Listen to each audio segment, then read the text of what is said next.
Hey, this is Father George Corrigan with a few Sunday thoughts on the Gospel for the 25th Sunday of Ordinary Time. Very well known parable, the parable of the landowner and the workers who get hired at the beginning of the day, at noon, at 3, at 5, and at the end they all get paid the same. And there's always interesting parts of it. It's like, well, there's a foreman. Why wasn't he out hiring people? And part of it is, the landowner, representing God, is the one who's at work in the world, drawing us in to the mission of the church, drawing us into salvation. It's a very common theme about, how we look at God's generosity. Well, God's grace comes to those who will accept it. It doesn't matter if it's at the beginning of the day, the beginning of life, the noon of life, or the end of life. The grace is that grace to accept God and to accept salvation.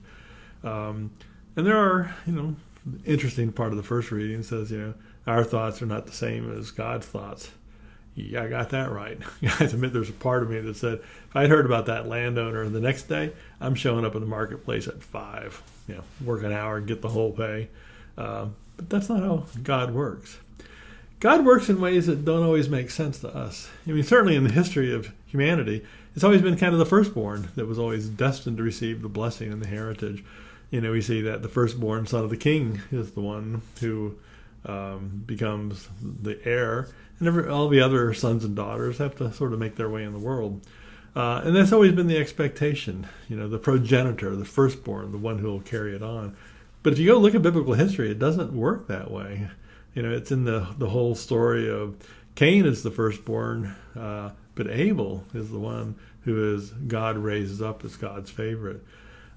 Abraham, his firstborn son is Ishmael, but the one who's raised up is his second son, Isaac. Isaac, also called Jacob.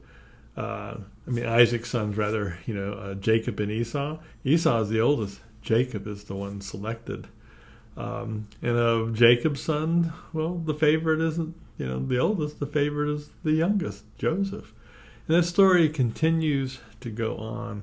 Even for the selection of King David. King David is the youngest of the 8 brothers, and that's the one God selects. So the one God selects who God will select. And this story of the last shall be first and the first shall be last, comes to its fruition in the person of Jesus Christ.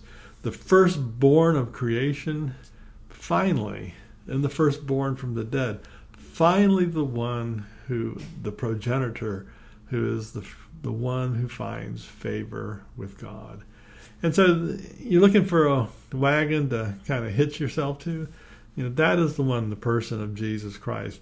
The one who in the incarnation became one of us, to live like one of us, and learned what it truly meant to be the firstborn, what it truly meant to be the human fully alive.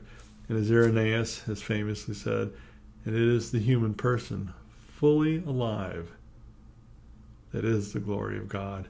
And that glory is waiting for each and every one of us in the person of Jesus Christ, whose grace doesn't matter when that grace comes at the morning and noon, 3 at 5, at the end of life. The grace is the grace to make you that firstborn into the new creation, into the new heavens.